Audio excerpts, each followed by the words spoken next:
بسم الله الرحمن الرحيم.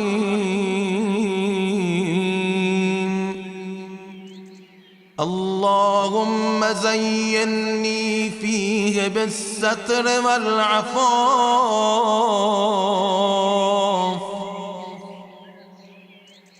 واسترني فيه بلباس القنوع والكفاف،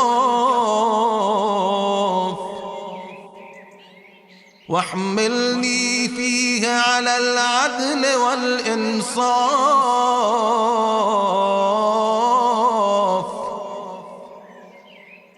وآمني فيه من كل ما أخاف،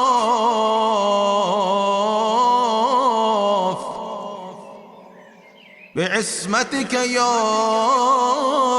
عصمة الخائفين.